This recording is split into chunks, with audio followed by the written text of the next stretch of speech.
Mr. Chairman, I'm not exaggerating when I say that you have called before you 2 witnesses who pose a direct threat to people who oppose them.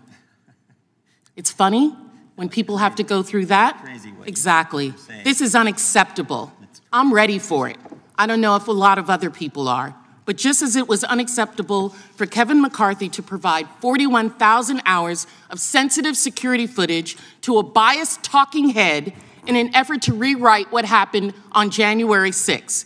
This is a new Republican playbook, apparently. Risk American safety and security to score political points. The gentlelady's words should be struck. We do not accuse witnesses of threatening others. That is out of line and outside the rules of this committee. That, and I can have an opinion. You don't get to determine what's struck down. Well, you do get an opening statement, and it's about over. The committee will suspend. Wow.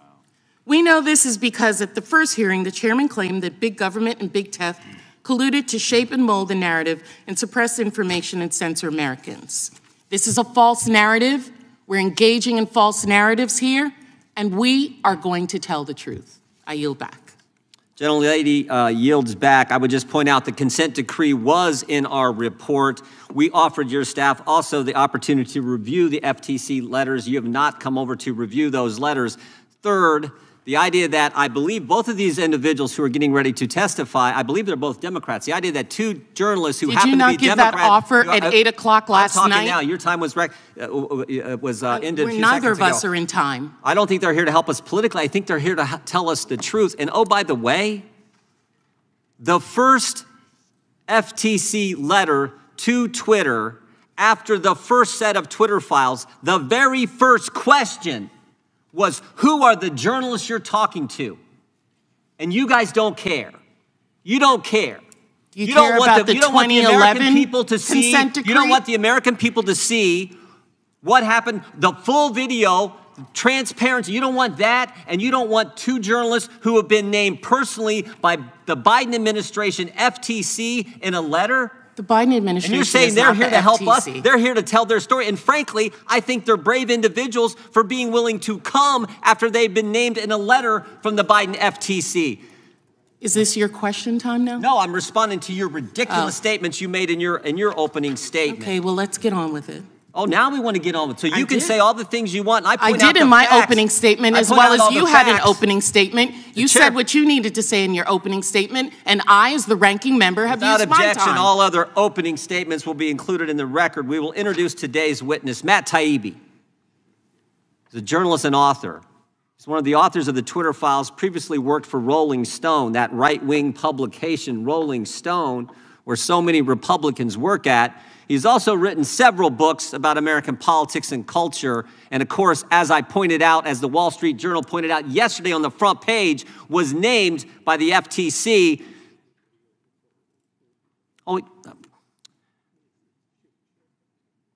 Michael Schellenberger is also a journalist, author, and one of the authors of the Twitter files. He's also co-founded several nonprofits, including Breakthrough Institute, Environmental Progress, and the California Peace Coalition, another right-wing Republican organization, I'm sure. His work often focuses on crime and drug policy, homelessness, and the climate. We welcome our witnesses and thank them for appearing today. We will begin by swearing you in. Would you please stand and raise your right hand?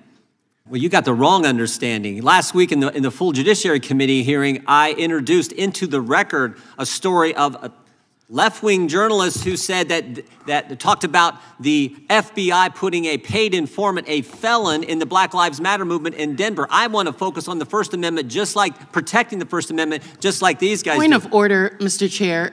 Are you going to respond after every? No, I'm taking my 5 minutes. This is it's your 5 minutes now? I can take my 5 minutes when I want to, and I'm taking my 5 minutes Okay, now. great. Yeah. Thank you. Well, I would ask for an additional few seconds for being interrupted by the ranking member. But the truth is, we want to focus on protecting the First Amendment. Mr. Schellenberger, are you a Republican? No, I'm not. You got any pro-Trump bumper stickers on your car? I voted for Biden. Voted for Biden. You know how many MAGA hats laying around your house, right? I do not. Yeah, but you said earlier, both you and Mr. Taibbi said this is the most chilling thing you have ever seen as journalists. Mr. Taibbi, the same thing. You're not a Republican either, are you? No, I'm not. You didn't vote for Trump. I mean, like, This is about protecting the First Amendment. Mr. Taibbi, I want to read from your Twitter file number 9. You say this: after weeks of Twitter files, the Bureau issued a statement Wednesday, referring to the FBI. Here's what the FBI said: it is unfortunate that conspiracy theorists and others are feeding the American public misinformation with the sole purpose of attempting to discredit the agency. You then follow up, and this is why I think you're an award-winning author, you then follow up, they must think we're unambitious if our sole aim is to discredit the FBI. After all, a whole range of government agencies discredit themselves in the Twitter files. And then you go on to, in this particular Twitter file, to talk about what Mr. Bishop was just talking about, the GEC at the State Department. You talk about the CIA. You talk about the DOD. You talk about the FBI. You talk about the DHS. You talk about the Foreign Intelligence Task Force, which is a combination of all these. But there was one agency you didn't mention, because you didn't know at the time. One agency, you had almost the whole alphabet, but you didn't mention one agency, the FTC. Because you know about them now. Yes, we do. You know about them now in an up-close and personal way. You didn't know then, but you do know now. December 2nd, as I said earlier, December 2nd, the first Twitter file comes out, Mr. Taibbi. And I think there are 5 others, including the ones from Mr. Schellenberger. December 13th, the very first letter that the FTC sends to Twitter after the Twitter files, 11 days after the first Twitter file. There have been 5 of them come out. The FTC's first demand in that first letter after the Twitter files come out is identify all journalists, I'm quoting, identify all journalists and other members of the media to whom Twitter worked with. You find that scary, Mr. Taibbi, that you got a federal government agency asking a private company, who in the press are you talking with? Yeah, I do find it scary. I think it's none of the government's business which journalists a private company talks to and why. I think every journalist should be concerned about that, and the absence of interest in that issue by my fellow colleagues in the mainstream media is an indication of how low the business has sunk. There was once a real esprit de corps and camaraderie within media. Whenever one of us was gone after, we all kind of rose to the challenge and supported. Used to be. Yeah. Used to be the case. That is gone now. We don't protect one another. You know what else used to happen? Democrats used to care about protecting First Amendment free speech rights too. Now it's like, okay, if you're attacking, and I said this on the House floor, I said, don't think they won't come for you. Oh, the big tech, big media, cancel culture, they may come for Republicans and conservatives now, but the mob is never satisfied. They will keep coming. Mr. Schellenberger, you know who the chair of the FTC is? Not personally. Lena Khan. Lena Khan. You know who she used to work for? My understanding is the Judiciary Committee? Yeah, she's worked for these folks. These same folks have been attacking you today. Same folks. Chair of the FTC, worked for them. Here's what they said. Here's what she said in a letter where they ask about who these journalists, again, they named 4 journalists by name. You were 2 of the 4. As I said before, I think it's frankly courageous and brave of you to show up today when you know the federal government's got an eye on you personally. Here's what they asked for in that letter. Any credentialing or background check Twitter has done on journalists. Now think about that. The federal government is saying, we want you to do a background check on members of the press. Freedom of the press mentioned in the First Amendment, and they want Twitter to do a background check on you before they can talk to you in America? The FTC, led by Lena Khan, who used to work for these guys, is asking that question. Now we know. Now we all know why. You guys said at the outset, this is the most chilling story. And you guys are New York Times bestsellers, award-winning journalists. But in all your time in the journalism field, this issue, most important. And how this, I think, what'd you call it, Mr. Schellenberg? This is complex. What'd you call it? The censorship industrial complex. Totally, this web of censorship, big government, big tech, NGOs, all this web of censorship that Mr. Bishop was getting into in his line of questioning. That's what this committee is going to get to. And that's not right or left. This is just right or wrong. This is wrong. We know it's wrong, and it's about protecting the First Amendment.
you.